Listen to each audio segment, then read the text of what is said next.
Welcome back to Get the Check. It's season 2. We're so excited to be back. I'm Maya. I'm Annika. I'm Vidushi. I'm Priya. So this season, we're actually changing up the format a little bit. We're going to be doing both deep dives, as you guys know, and also news stories. So today we have a news story format for you guys.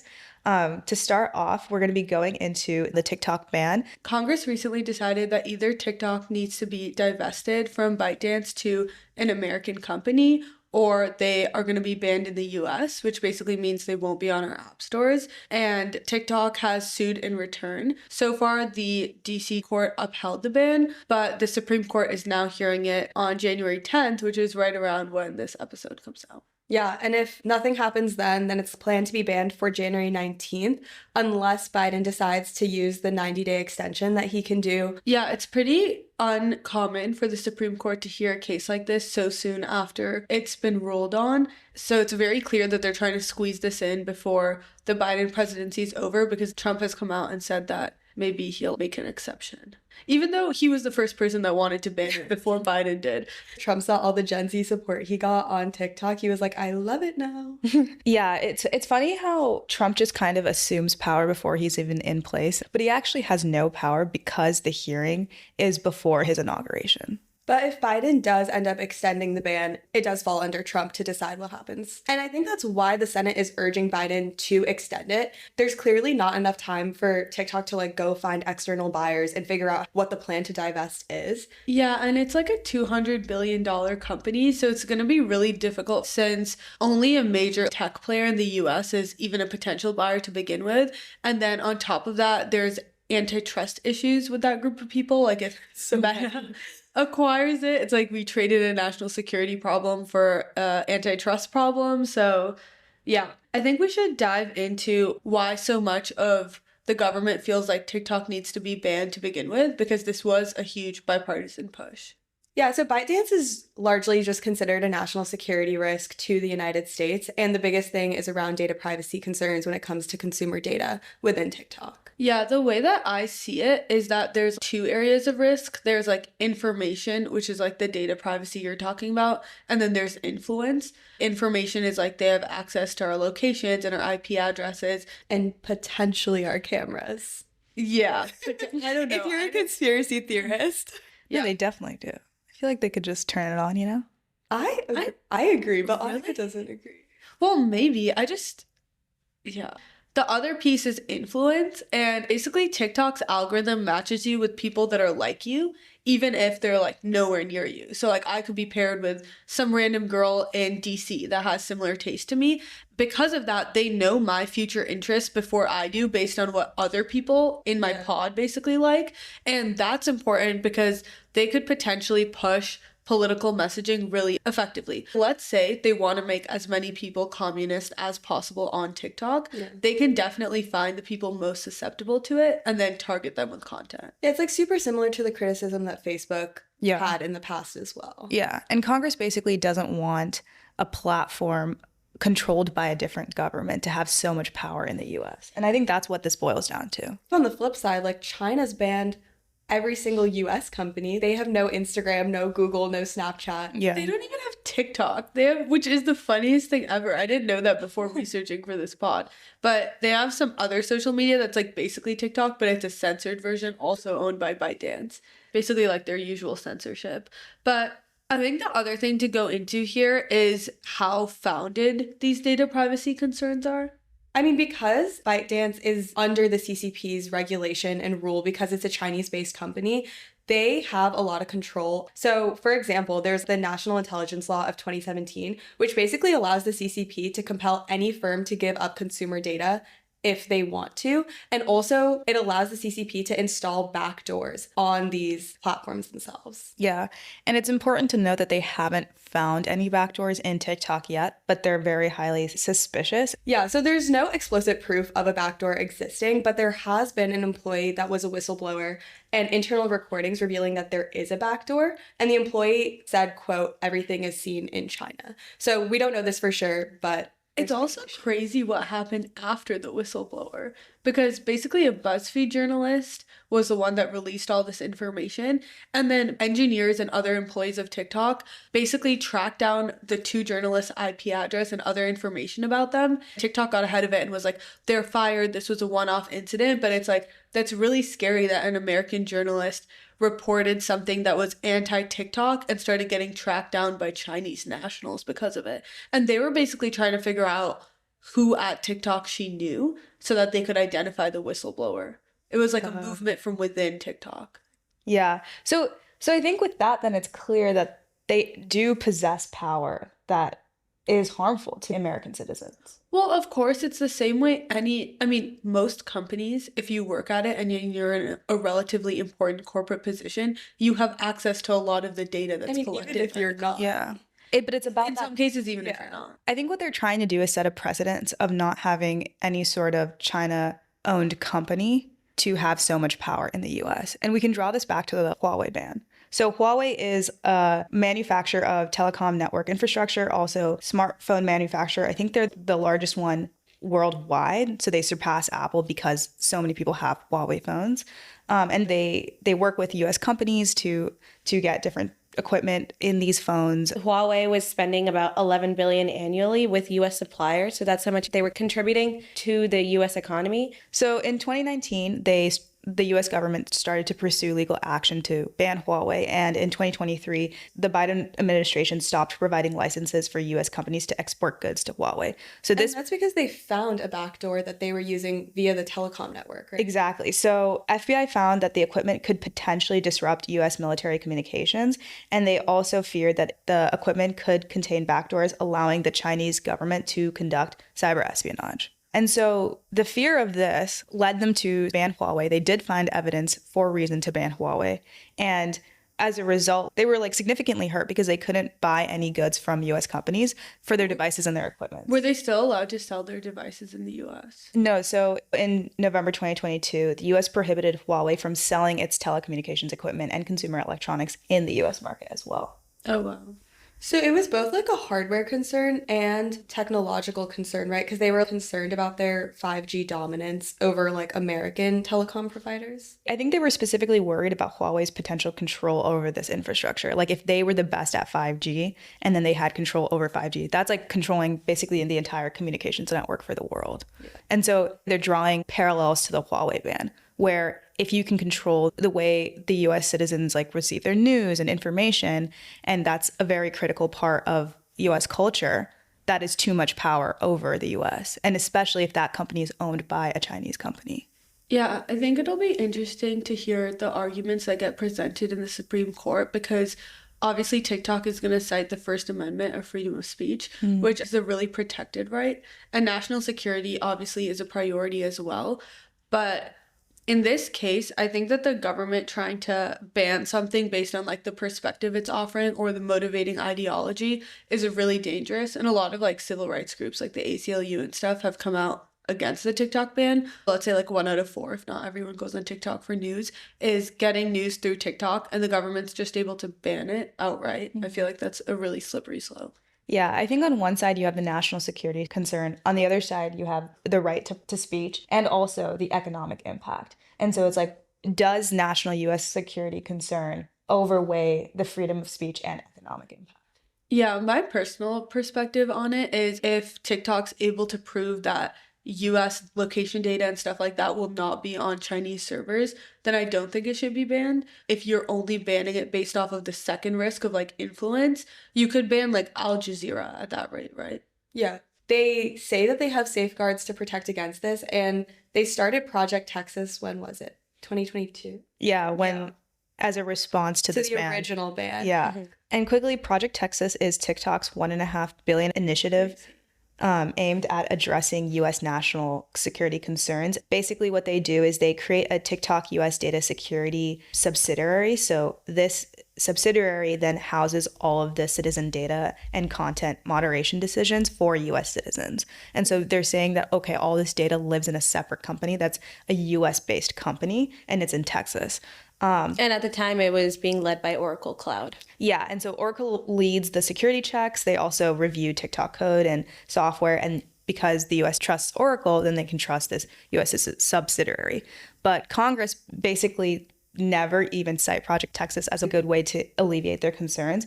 And there's reason to believe that they're correct because former employees always suggest that the project's effects are largely cosmetic. They've just been saying like, yeah, we're moving it over to the US cloud, but how much of that have they really moved over? Is it all migrated yet? We don't really know. Yeah, it's funny, like, whenever something goes wrong, like, when the journalist thing happened, they're like, oh, it's because the migration isn't over.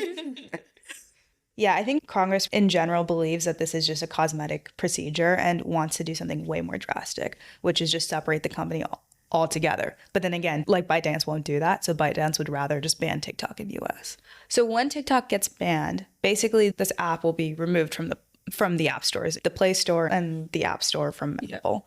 But then after that, Trump could come in. Like, I actually think he has a little bit of power because he can tell Apple and Google, like, I'm not enforcing this, wink, wink, and basically not have his DOJ go after them. Well, banning an application is it's illegal to like give this application to someone. It could be illegal to have it on the App Store and the Google Play Store, but the only way that you actually get punished for doing the illegal thing is the DOJ, and it's like Trump's DOJ. So he can say, I'm not going to go after Apple and Google for this. Have we ever seen something like that drastic happen? Like, I would say that's like a pretty big breach of like the way things work. Yeah, I agree. I do think that if Trump really wanted to get around the TikTok ban, he could probably find some creative ways. I just don't know if that's what he's going to choose to use his political capital to do. He might. I mean, it's one of the most relevant things. It would also gain him like so much support from Gen Z. Not even just the public, like taking it back to the economic consequences of having TikTok banned. I was gonna say, what is the economic consequences that have been suggested so far? Well, basically, the platform supported $25 billion in US GDP. And okay, the stat that really contextualized it for me is 3 to 5% of Americans are full-time influencers. That is crazy. Every time we go somewhere that has like more than 10 people now, Maya's like, there's an influencer among us. Then what we realize is like, we're the influencer. Okay, what? We're not the influencers, but if you feel like following us before TikTok gets banned, at Get the Check Pod. I was gonna say, so the economic impact is like 2.5 times like the Huawei ban economic impact. And maybe this is just my naive take, but not a lot of people have been citing the Huawei ban as like a very bad impact to the US economy, right? Like people haven't been up in arms about it. The point is that like we've seen similar magnitudes of economic impact being done, if that makes sense. No, I agree. Like we'll be fine. The US will be fine, but it's definitely still tough on a lot of businesses. Yeah. I think that there was 14.7 billion in small business owners' revenue in 2023. So it's definitely significant. Yeah. In this way, this ban specifically hurts like small businesses rather than like large corporations, which lends itself to hurting like the income wage gap and making that larger. I do think it's a little bit different than the Huawei ban's economic impact because of the network effect that you're seeing since it's a social media company. Like 1 in 3 Americans have TikTok, which means that that's so many minutes of like advertising time. And things like social media have like a network effect, right? It's not just the influencers that have the jobs. It's like the small businesses advertising on it, all those people that are seeing it. Yeah. And yeah, there's like substitutes like Instagram, but a lot of it will just be like dead weight loss that gets subtracted out of the economy. I'm off social media if TikTok gets banned. You're not. We need to advertise the pod. But anyways. Wait, that was the point I was going to make, is that I feel like even just the 4 of us talking about it, and we're at like such a small scale compared to the majority of these people that would consider themselves influencers, we would see the impacts of TikTok getting banned. Yeah. Yeah, we have our 3,000 followers. Wait, not 3,000 yet. 2,800 followers. Yeah. Dude, sometimes it's dicey. Sometimes it's 2,775. Mine's clearly keeping some tabs. But yeah, I agree. We're not a business, but like as a podcast that's recently started in the last few months and posted on Instagram and TikTok, TikTok definitely pushes your content out to new people, which lets you create an audience that didn't exist before. Whereas Instagram's a good way to connect with the audience you already have. And it's only really high attention people that'll follow us on Instagram. But yeah, this is giving Flappy Bird. Remember when Flappy Bird got banned and your phone was a prized possession if you Oh, stole it? I remember. Like, I had Flappy Bird on my phone and it was a hot commodity. Oh my God, I had a friend and he used to sell time on his phone to play games that That's like he genius. had and no one else had. And like he did this for Flappy Bird, but he also did this for just like paid apps. Because you know how parents like wouldn't let you buy ads? Dude, Sunday Lawn was. So he would like spend $1 on something and then charge people at his school for like 10 minutes. He's probably in YC's latest batch now. He's actually but close enough. Oh, that's so funny. I'm excited to see what the Supreme Court ends up saying. The national security versus freedom of speech debate is really interesting because I do see both sides of it. But with that, I think we can move on to our second news story of today. Yeah, so Netflix has really been diving into the live streaming world. This year they did the Jake Paul and Mike Tyson fight, which brought in 65 million concurrent viewers and over 100 million viewers overall. And then also they did the Christmas Day football games. These were not their first two attempts at live streaming, but it really marks the shift in them moving towards that direction. Yeah, the Beyonce halftime show for the Christmas Day game was insane. She came in on horses. I know it was honestly better than any Super Bowl halftime show I've seen recently. Wait, I just love Beyonce. I thought it was the Super Bowl. No, it was so Super Bowl. It really My was. dad was like, "Oh, Beyonce's performing at the halftime show," and I've only heard of a halftime show in the context of the Super Bowl. Yeah. And I was like, "Wait, it's not February." So then I thought maybe they moved the Super Bowl, and no one told me. So that tells you how tuned in I am on live sports. It was the most viewed NFL Christmas Day game since 2001. Yeah, and in terms of like streaming, it broke Netflix records, it broke NFL records, and the NFL was the first professional sports league to partner with Netflix. I will say it was not an easy road to get here to these Christmas shows that were beautifully streamed and well viewed. Like, I remember the Jake Paul Mike Tyson fight when we were watching it. We had some technical issues and we weren't alone because 100,000 people had complaints that they put on Down Detector. Well, not to even mention like the Love is Blind reunion attempt where like it didn't even happen. No, that was an embarrassment. Yeah. Netflix, Like they basically tried to do this reunion and like do live streaming and never even started. Then they just made it on demand content instead and all of the viewers were disappointed. And this was a while ago. Like, for context, this was in 2023. In my head, I thought that this is a solved issue. Like, we see live TV, live sports all the time, and YouTube TV has also been doing it. So I guess I'm curious to hear more about why it's different for Netflix getting into live streaming. Yeah, I read a bunch of Medium posts and like Reddit articles and threads to like see if Netflix engineers have talked about it.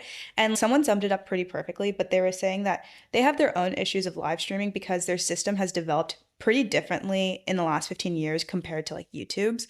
I mean, I never really thought of the two as like that comparable. Like, you go to each one for different things. Yeah, and so but that distills into their system architecture too, because the way that Netflix works is they have these things called OCAs. These are Open Connect appliances, and they're deployed essentially everywhere across the US, across worldwide, and they cache the data very close to the user. So when you're watching... Is this like a physical thing or like a... This is a physical thing. Like, the data is copied in physical memory very close to the user. So when you're watching TV on Netflix specifically, the data that you're streaming lives very close to you in California. Netflix has historically always focused on intelligently placing the data very close to the customer. And this was never possible for YouTube because if you think about it, YouTube has like a huge catalog of content, like magnitudes higher than Netflix ever has. And you can't really predict what someone's going to watch based on their geographical location. In general, if you've noticed, if you ever pull up a YouTube video that's like from a very old YouTuber that hasn't been watched in a while, or a YouTube video that's like not very popular, it'll take a longer time to buffer. And that's because they're not caching those videos close to you. But Netflix's catalog is like not that large. I think it's estimated to be in like terabytes per OCA, which is this application thing that pre-caches all this data. And so if you have like 100 terabytes pretty much everywhere around the globe and you're just streaming that small amount of content, then you're fine. Yeah. And so then when it came to live streaming, they had to really go towards the more YouTube architecture approach to be able to stream all this data because you can't cache the data since it's like they want to focus. It's like real time. Like, you have to be able to watch it in real time. Exactly. And so switching their architecture to this is a pretty large feat, especially at a company that's rooted in their ways for 15 years. Yeah, to your point about this being technically difficult for Netflix, I feel like that's part of why they've always said they don't want to do this. There's some pretty funny quotes, like in 2019, their head of biz dev said, I think in terms of live sports, there's nothing we can do differently from a broadcaster. It doesn't add value. And then their co-CEO, Ted Sarandos, said as recently as 2022, which is only a year before they actually did go into it, we're not anti-sports, we're just pro-profit, and basically said there was like no profit to be made in live streaming sports and that they were just going to focus on Drive to Survive and like all of their sports documentaries. They probably felt pressure from a lot of their competitors, like Amazon Prime, for example, that has an exclusive Thursday night football deal, and Disney Plus became bigger and bigger over time. Yeah, because there was a period of time in like 2021, 2022 where Netflix started getting squeezed from a lot of sides because they were experiencing like the strike that was going on where it was making it harder to produce content. And starting from like even 2015, 2016, they were experiencing like more difficulty getting licensing deals as people started their own streaming services instead of licensing their content to Netflix. So I feel like they have had to get creative, which we've seen in live streaming and with other things too. Yeah, and I think the story of this actually kind of backs up all the way to 2019 when they started investing in a lot of original content. Back then, there was a lot of criticism as to how much money they were spending towards original content and it not providing value. I think it estimated around 2019 that the customer acquisition cost was around like $600 per subscriber, which is crazy. No wonder they really Yeah. So people started being really doubtful of these like very loss leader large projects for original content, especially when shows like Grey's Anatomy or Friends were like punching way above their weight. I think it was estimated that 1% of the budget was spent on some licensed content that punched its weight to like 8 or 9% of watch time. And Which so makes sense. Yeah, and as a business, you never really want to have that much imbalance unless there's reason for that imbalance. Yeah. And they pointed to the reason as customer acquisition. But then if your customer acquisition price is too high, it just doesn't really work out. And so I see the narrative is like they tried to really adjust their original content strategy over the last 4 years for it to be fruitful. And now if you look at the split, they're spending 50% of their money on original content versus licensed content. And also the watch time matches that split as well. And so now your budget and your balance is like more equalized, which means you're going to just have a higher profit margin in general. Yeah, they really made it out of the mud because there's this like one graph of their spend on content and then their revenue, and their spend on content has stayed almost constant over the last 5 years. It's like a 3% increase, which is basically nothing. Yeah. But their revenue actually has gone up because they're seeing like 6% year over year revenue growth, which is really bad. And now they're getting closer to like 15%. And I'm sure they will hit the 20% that they were punching like prior to this slump, more around like 2020 timeframe. Yeah, and a lot of that revenue growth is attributed to their password crackdown and making sure people are like not sharing passwords or whatever. And then their ad supported tier. Yeah, which is like 25% of their revenue now.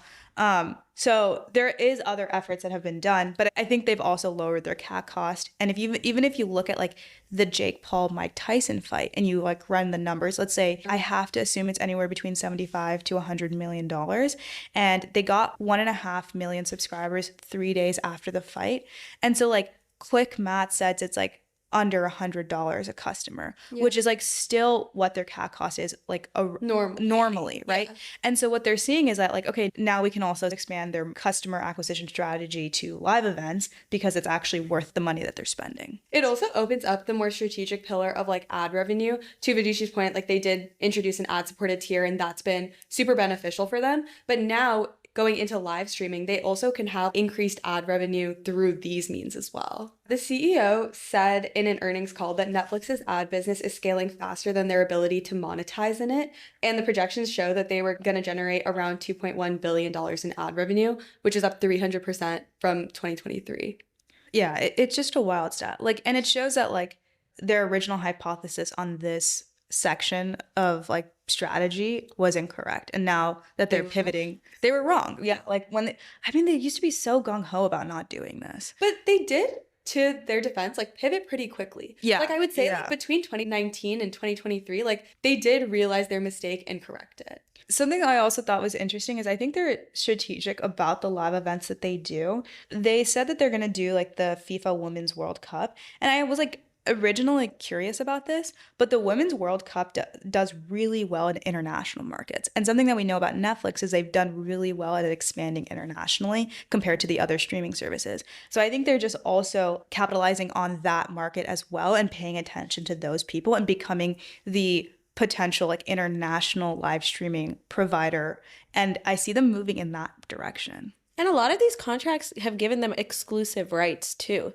So all of this traffic is going to be forced to be directed directly to Netflix, and that's only going to contribute to their growth. It's funny how all of these streaming services have exclusive rights to different things now, and they've kind of recreated the dilemma that everyone had with cable TV. Yeah. Where, like, if anything, they've kind of made it worse because now you have to be like, oh, do I have a Peacock subscription to watch the Olympics? Yeah. And then you get one. I got one for 2 weeks. She also got a Netflix subscription after getting kicked off of her parents. And I was like, Priya, just ask your parents. They'll be more than happy to upgrade. Yeah. And so I only had to pay for it for 1 month. Thank you.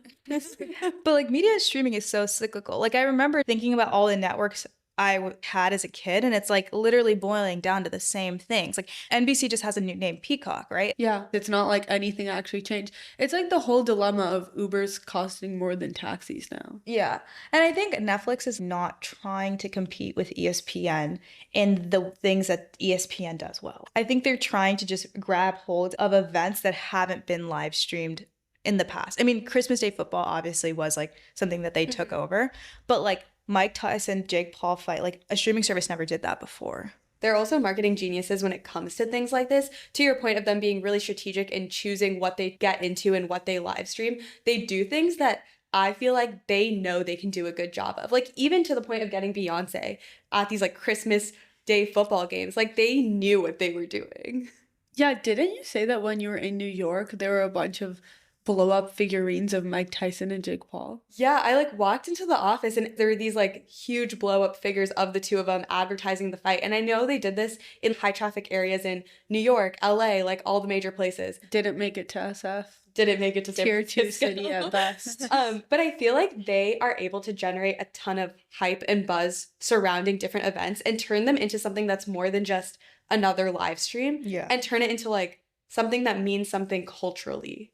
There are also a lot of benefits to streaming too. It can be a lot more interactive. So for something like sports, they could even create some kind of interactive platform on Netflix itself so that people can talk to each other about the sports that they're seeing, which you can't do on cable TV.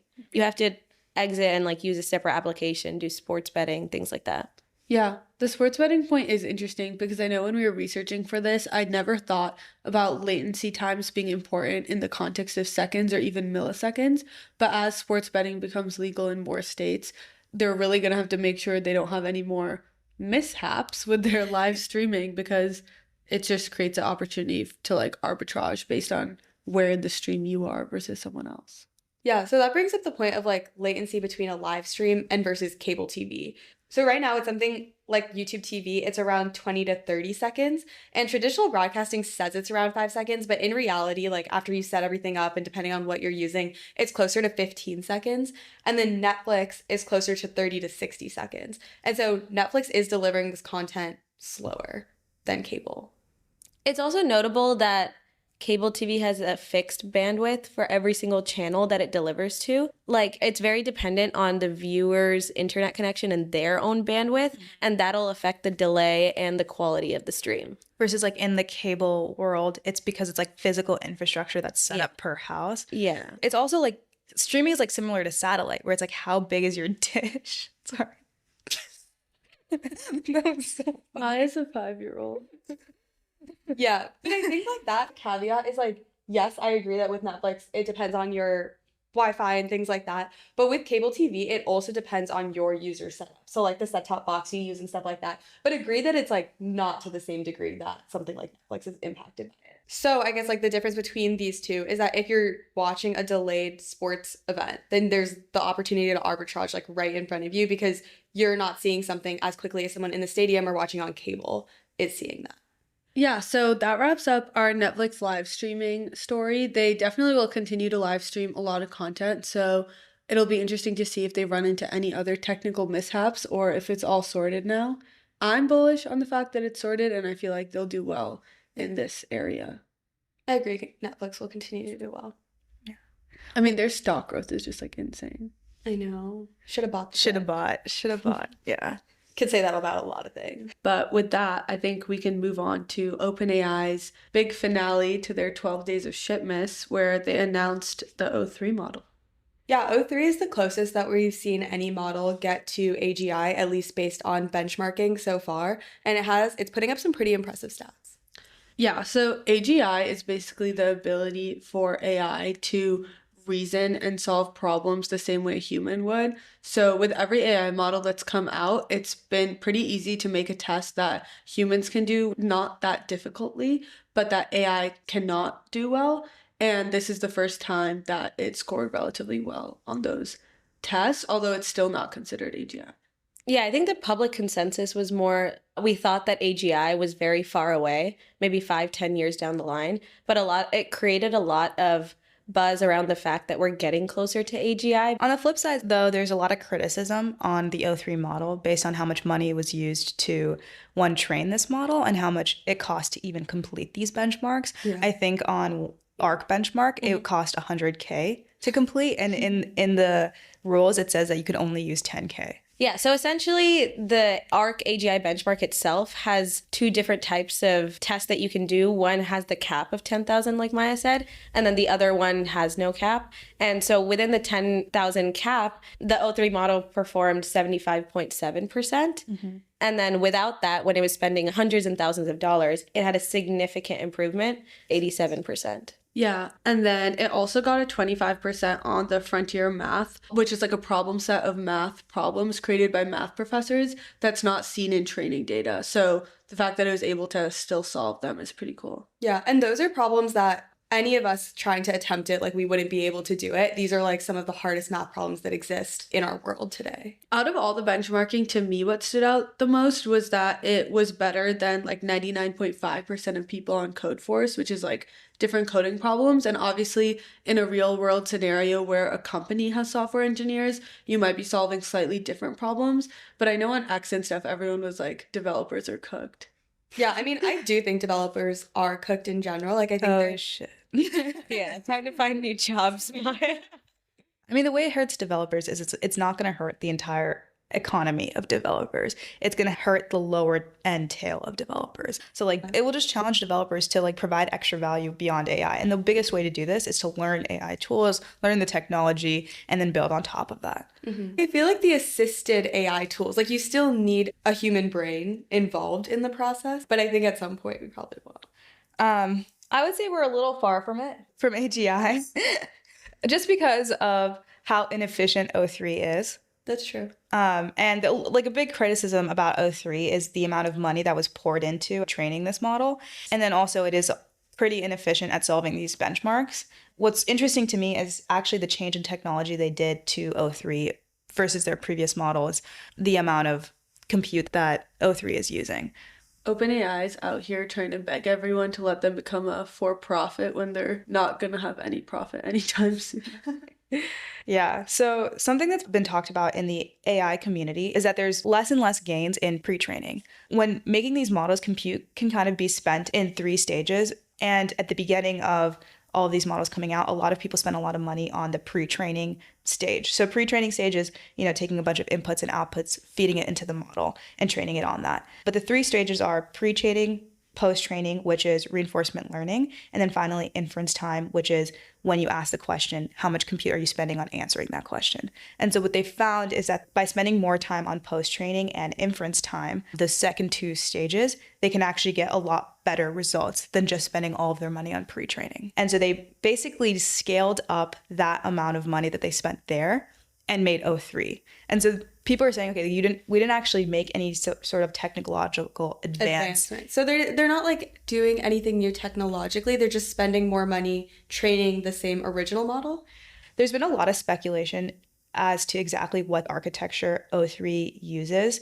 And a lot of people are confused by it just because O3 has not been open source. It's proprietary. No one really knows what they did to make it. But there's a lot of tweets on the kind of methodologies they're using. And there's evidence to show that it's not as innovative as people have been guessing.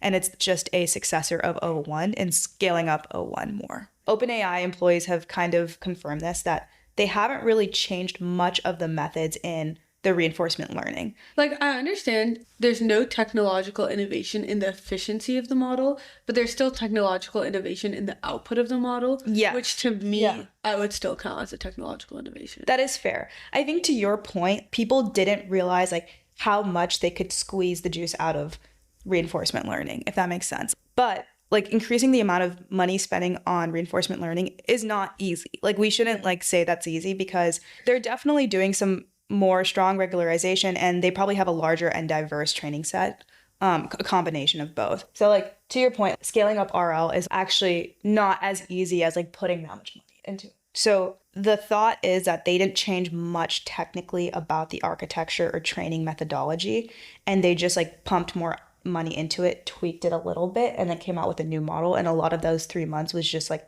actual compute time, just like because you like creating run the it and model. it's just, Yeah, because creating a model takes just like time for your on your machines. And so they're still finding that if we spend more money in this area, it actually will create outsized gains that we haven't expected. And so this is kind of like the new hill to climb on in AI. First, it used to be spending more money on pre-training compute. Now it's on post-training. The other hill that they're climbing on is inference. And they're spending more and more time on inference, which is the third stage when you're asking the question and getting an answer, like how much compute are you spending on that answer? And so the way they do this is through a multi-pass consensus algorithm. So essentially what happens is you ask a question and then you ask the model to give a bunch of answers. And then the model goes and kind of figures out, okay, what is the most common answer out of all of these answers, and then serves up that answer. And then you can repeat this process multiple times. And so this basically bloats up how many tokens you're using during the time you're asking the question, which is why they're spending so much money on benchmarking. But a core rule of like inference scaling laws is that sampling more will always give performance improvements. And so that's essentially what they're doing. Yeah. And also because they use a dense architecture, they are relying on these parameters every time a query is run. Yeah. And so every time a query is run, they have to initialize and activate. We don't know how many parameters it is, but we can assume that it's in the trillions. And so they're activating all of that, which is why it's using so much compute and we're spending so much money on this model. Yeah, and I think it goes against a fundamental truism of software, which is the marginal cost of a software should trend towards zero. It's what SaaS is built on, right? I agree, but I also think that we haven't hit the point that we are satisfied or happy with the models that exist today. And so I think of it a lot as like the R&D costs that we have to take up front. I agree that O3 isn't the most efficient, like computationally or in any way really, but at the same time, I think we're not at a stage yet where we've like hit that peak and we can start trending lower. I think we still have to continue to invest in R&D. Yeah. I agree. And for like every dollar spent on something like this, the returns that we end up getting in the entire economy over time are going to be immeasurable in a way. Yeah.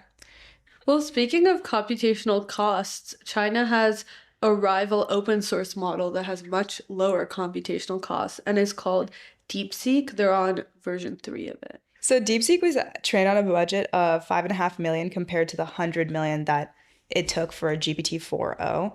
And this is impressive.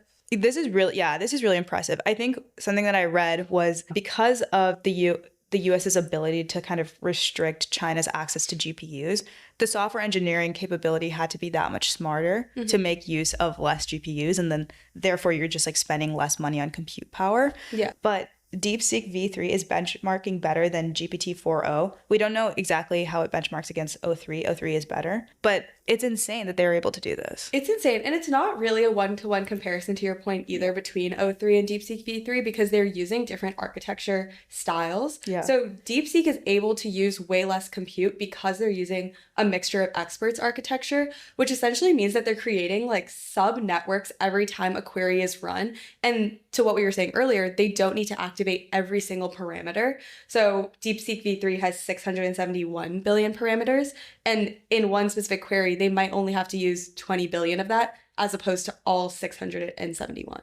Does that sacrifice some quality then? Because OpenAI's model is searching a larger amount of information before giving you its answer. Yeah, so O3 is performing better, but it's also using all of those different parameters and it's benchmarking better. But if we look at a very base open source model, like DeepSeek v3 is performing better than GPT-4o, Claude 3.5, Llama, all of these, and it's 11x reduction in the cost. So it's the best open source model out there right now. Yeah. In the world.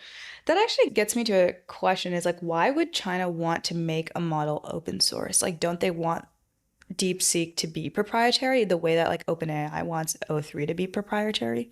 DeepSeek ban coming soon. I think they're just trying to build some goodwill after everything they've done. I feel like China plays a really interesting global game of influence to try to catch up to the US, which has had so much global influence. Like, you can see everything they've done in Africa with the Belt and Road Initiative. And in a lot of those examples, they're just like giving away infrastructure projects to Africa, literally just to build goodwill. So I could totally see how, from their perspective, if developers start building on top of their open source model, it's a point of pride and also a point of just influence. Yeah. And the transparency of an open source model, people can see their entire code base, and that also builds trust in China's technology. I also don't know what applications will end up getting built on this, but the model is aligned with China's political views. Like, it won't tell you about Tiananmen Square if you ask, for example. And I think that what AI model ends up getting used could be really influential. Like, people already make so many comparisons of what one model responds versus another. Like, if you ask ChatGPT versus Grok a political question, and people draw all these conclusions from it, that's like, Elon doesn't want this to say that, or like, OpenAI is liberal. And I feel like those are probably overblown. But in a case of something like DeepSeek with China, they have intentionally already programmed it to not say things that they don't want people to be able to ask about. Yeah. I guess on like a world power level, like what does it mean for like China's best model to be open source, but like US's best model to be proprietary? Like that probably looks bad as well. Yeah. But I think like the US has more trust, to Vidushi's point, and so we're able to do that and be like, we're continuing to develop this. Like at some point we'll make this open source when we think it's like ready for the public. Whereas China, it makes more sense that they're taking the approach of being open source first and then continuing to develop on it because they need to build that trust and position themselves as this like power play. And we've seen that like the US, I think, is concerned with like the entire AI race as a whole. The US is starting to go to other countries like Kuwait to work on building more data centers because we personally don't have enough energy and our grid can't handle the amount of compute that's necessary. And so now we are reaching out to these like other countries. You know, it's deep when we're reaching out to Kuwait. Yeah, Kuwait, I when I heard about this, I was like, that's so interesting. But it makes sense because they're energy abundant. And I think the biggest thing is they have government backing to actually fund these projects and go out and build them without like the regulation that leads to less innovation within the United States. Like because of like environmental regulations and just like general regulation, we aren't able to build at the rate that they are. Yeah. It'll be really cool to see how the infrastructure and the algorithms and the methodology that both companies have been using to develop these models affects the AI ecosystem in general and how this develops over the year of 2025. I almost see like a world in which both companies take inspiration from each other and apply them to their next new model. And that will just like increasingly move us towards AGI. Yeah, and with that, we're going to move on to our next story. The next story we have is about the H1-B debate. I feel like the reason the H1-B visa has been a topic of debate recently is just because of some Twitter beef that started. Yeah. Where basically on December 22nd, Trump named Sriram Krishnan to be a senior advisor on AI in his administration. And then Laura Loomer, who's literally such a loon, basically says that Krishnan wants like foreign students to come in and like starts attacking his views on immigration, even though he wasn't even appointed to a position that's related to immigration. Like he was appointed for AI. That's what I was so confused about because I was like, why is this suddenly getting like all of the heat in the world? Yeah. Laura Loomer cracks me up. You know, Wait, Annika was deep in the lore this morning. okay, she went to Barry University, which like already what is that? But anyway, okay, honestly, maybe it's a good school. Like scratch that I said that. But basically, she starts this is unreal. She starts an ISIS group on campus to say that she's gone undercover to show that like liberals would join an ISIS organization and college campuses are like out of control. But then no one joins her ISIS organization and she just gets herself suspended from the school for starting an ISIS organization. God. Oh my god. And she tries to take this undercover video of her like going to the student center or something to be like, I want to start an ISIS organization. And the guy's just like, okay, like here's the paperwork. And she tries to make a whole thing out of it. And it's like, dude, the guy's literally like, ma'am, like this isn't a, like he's just like doing his job. That's insane. That is. And so she came and spoke out against Sriram. Yeah, and then it started this entire domino effect of everyone speaking out against it because then Vivek posts this long essay that like we can get into, but it's basically about like American culture, He pretty much said like American culture favors the jock over the nerd, right? which is like true. Which is true. There was also like he drew a comparison to a bunch of different TV shows and all of these things that I don't think were that out of left field. But he did have a line that was like, we celebrate mediocrity over excellence, which I agree with, having been in the American school system. The Bay Area nerds can't comment. Yeah. It's so fascinating. I looked directly at Vidushi and I was like, I disagree. It's because the Country. Bay is basically India. It's Asia. It's Asia. It's Asia. Yeah, but like growing up, I can actually remember like taking a math test for like what level to be placed in and thinking I should answer questions wrong. Wow, we're like grinding. You guys I are from think the this Bay. is like Vivek's point is like the areas that are all Asians, it's cool to be smart, which is why Or so heavily linear. immigrant. At Linny, it was cool to be smart. But like, and I went to a private school too. Like, I didn't even go to a public school. The private schools, I think being smart was at least a little bit celebrated. Yeah.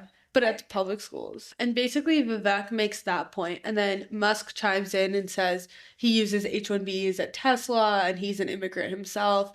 And I feel like for most people, this was all pretty much par for the course. Vivek's in the administration. JD Vance is married to like Usha. There's a lot of Indian influence in the administration. But then there's this MAGA base that I guess like Laura Loomer ignited.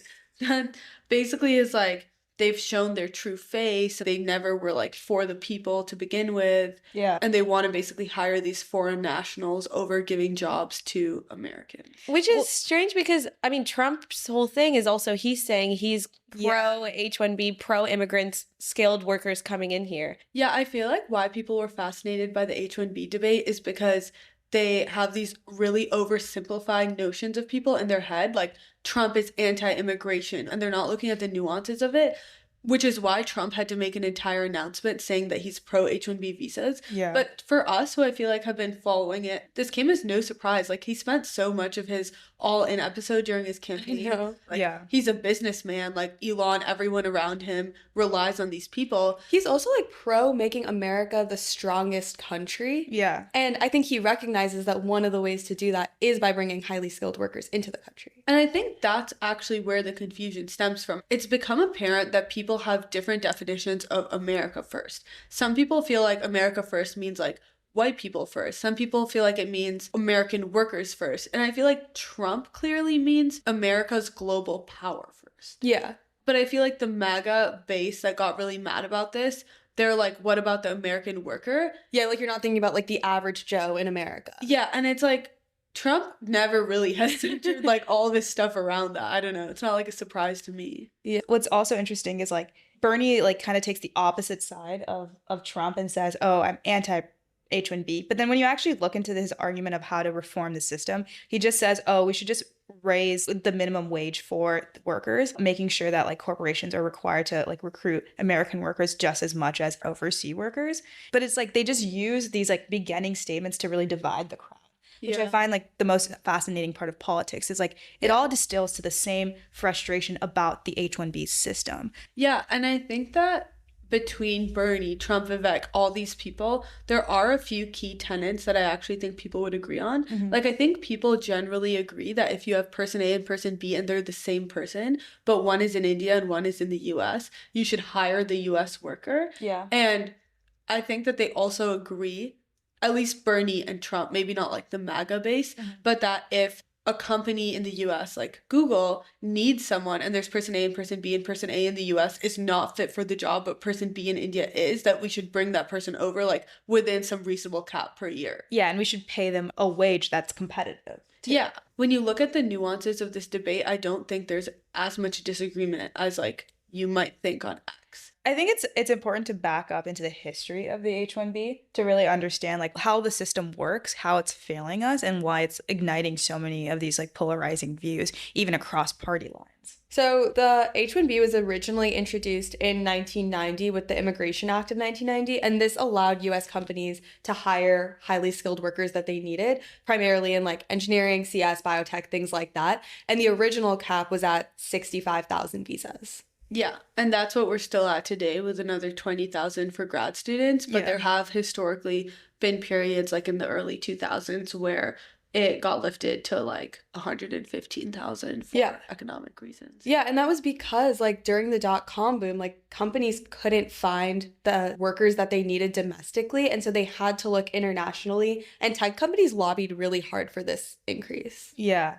I mean, people just believe that H-1B workers fill critical skill gaps in STEM fields, and it just drives innovation. It helps companies be better. When you have smarter workers, you also breed a smarter economy as a result because you're increasing the competition. Americans are having to work harder and thus like becoming more educated. I think like that's part of the argument there. But you have a bunch of companies gaming the system, and I think everyone's in agreement with not having these companies game the system anymore. And it's important to talk about like how they're doing it. Yeah, so I think we should talk about how when we say companies are gaming the system, we're not talking about like Google. Yeah. We're talking about outsourcing companies. So there's basically, in a way, these shell companies that put in thousands of H1B petitions for like junior programmers. And then they end up sending them to US companies after they get those visas as contractors. Yeah. And they're taking a cut of that, because they're like taking on like the heavy lifting of obtaining the H-1B visa for these people, employing them technically to their own company, and then using them as contractors at other companies, and usually taking 30 to 50% of their cut. They're able to like pay them lower wages or reduce like their job mobility because they're kind of tied to that sponsoring employee that's sponsoring their H-1B visa. Yeah. And that's why Bernie Sanders made this comment that they're like indentured servants or whatever he said, that like riled everyone up to be like, they're making six figures. And it's like, I think that those two groups of people are talking about two different people. Like, one is talking about an H-1B working at like Meta, and Bernie's talking about an H-1B that's like a contractor through an Indian shell company getting like half their income taken away. Yeah, I mean, these firms hold enormous leverage over employees because they're submitting thousands of applications, bloating up this pool so that the very innovative US-based companies have smaller chances of obtaining H-1Bs for their employees. And then they're also undercutting the salaries. And then that's leading to everyone being super divided on this topic. But the reality is like we just need to target those companies and make sure that we change the system so that it's becoming more fair. Yeah, and that it also draws to the entire system itself, right? Yeah. It's turned into a lottery system. It's not actually looking at skilled workers. Yeah, so the H-1B visa system, it's outdated, right? It was established in the 1990s as like a temporary way to work in the US. And so you were supposed to only hold it for 3 years. Right. But now because they haven't been able to convert these H-1Bs to green card holders efficiently, there's a huge backlog. Yeah, what's the backlog on it? Each country has their own like quota on how you can convert. And for India's quota, it's like the backlog is like 90 years long now. Yeah. 90 years. And that's why so many people are going to like Canada and becoming Canadian citizens, because it's a way easier process. Yeah. And then the other thing that's happening is because of the like slow rate of converting from an H-1B visa to becoming a green card holder, during the process where you like apply for a green card, like you have to stay at the same employer. And so then because of that, you can't go and shop around to other employers and increase your salary, because that's how a competitive market works. It's like you're a skilled worker, you're motivated to go to a different company and do better and become a better individual towards the economy. And now it's creating this system of imbalance because the H-1B was supposed to be very temporary. And now that they're not able to convert it, it's just ruining the entire system. But it doesn't lie in saying, let's not have skilled immigration workers. Yeah, and there are people that have proposed solutions to all these problems. Like there was a bipartisan push to crack down on these shell companies that are abusing the H-1B visa. There are obviously complications, which is that if you do that, it's possible American companies will just directly offshore talent. But I don't think that's like necessarily not a reason to do it. Like from my understanding, it probably would be good to crack down on these companies. Yeah. And these big companies already do offshore talent. Yeah. Exactly. Yeah, like it's not unique to fixing the H-1B program or not. Yeah. There's a couple proposals that have been put out there. One is like making sure that employees are no more than half of a firm's workforce. So that means these offshore companies where the employees, the H-1B visas make up 95 to 100% of the workforce would be hurt. And then also putting a cap on a per company basis of how many H-1B visas you can like apply for on behalf. So that means like it creates competition within the company itself. And so then you also hurt those offshoring companies. So I think all of those versions of the reform, I would say like both sides of Congress would agree with. The shocking solution I saw from the Trump administration was instead of doing the lottery system, make it salary based. So all the higher salary workers would be getting that visa, which I think is ridiculous. Yeah, I mean, on face value, it seems like it could work, but then you realize you're like cutting out like very skilled undergrads that could make a huge difference in the economy. And then also you're now letting gender bias and racial bias take a play because we all know that salary is very tied to not only your merit, but also the way you look and like who you are. Yeah, I think that there needs to be a reassessment of this program. Like, first of all, there needs to be a committee in the government that actually market sizes the skill gap. Like, it's definitely not 65,000 over the last 25 years, right? Like, and like, to the point of the MAGA base that's like so angry, I understand some of the frustration because you're like, why am I sending my kids through an American public school system to be told at the end of the day that like the biggest tech companies in the country would actually rather hire someone from another country? While some of the people on X were saying things rooted in racism, I do understand the underlying frustration, and there obviously needs to be like a deeper reassessment of why we have the skill gap to begin with. Yeah, and I think a lot of it probably does go back to our education system, which is an entirely separate conversation, but I think that that's something that needs to be assessed as well. I think the narrative that we need to push more to that base, though, is that like smart people breed more smart people. Like if you bring in more intelligent workers, it like uplifts everything. It uplifts the entire economy. There's a stat that 44% of Fortune 500 companies were founded by an immigrant or a child of an immigrant. If we can somehow make the narrative more about that and more about H-1B system needs to be reformed and less about racism, we'll get a lot further. But classically, our country just doesn't work that way. I was going to say, yeah. Funniest part is like JD Vance's whole thing ever since his book has been like pick yourself up by your bootstraps, and like whatever your situation is, the country's like good enough that you can make a name for yourself. So it's kind of funny now that his own supporters are like, why are you picking the better person and not like having American worker first philosophy? And it's like the Republicans have been saying they would do everything based on merit this whole time. They're like free market proponents, and now you want a handout. Yeah. Like you voted for the wrong person. Yeah, literally.